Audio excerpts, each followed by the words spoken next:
Is there a clear winner out of these negotiations?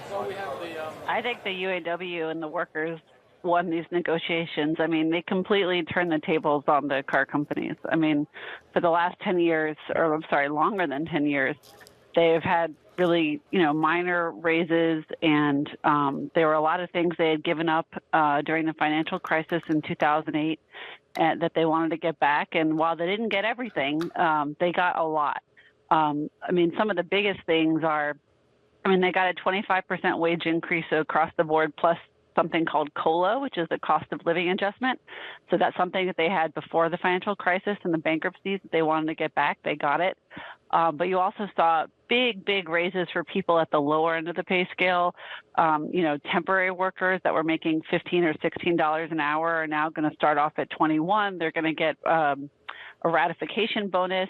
So a lot of the benefits that were usually just preserved for legacy employees who'd been there a long time, or full-time workers, now temporary workers are going to get a piece of the pie, more of that pie. And they're going to be able to transition to full-time status more quickly than they did in the past. And people are going to ascend the pay scale much faster in 3 years instead of 8 years. So, Gabrielle, what are the ramifications then for the wider U.S. auto industry?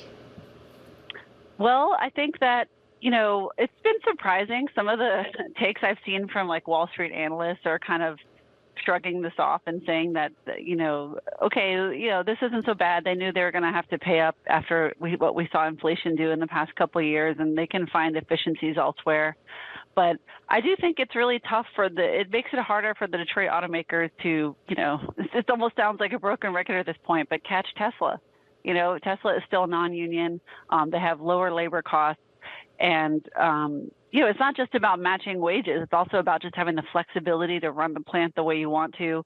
And Tesla is ahead of them when it comes to making electric vehicles at scale and figuring out how to do that profitably. That's sort of like a very tough hill that they still have to climb.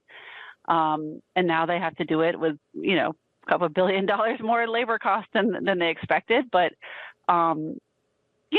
they seem to think that they can work it out. They can take cost out of the business elsewhere. And, they're very happy to have labor peace after 6 weeks of strike and not knowing which plant's going to be hit next. And it was, very chaotic. So I think it's good that it's done.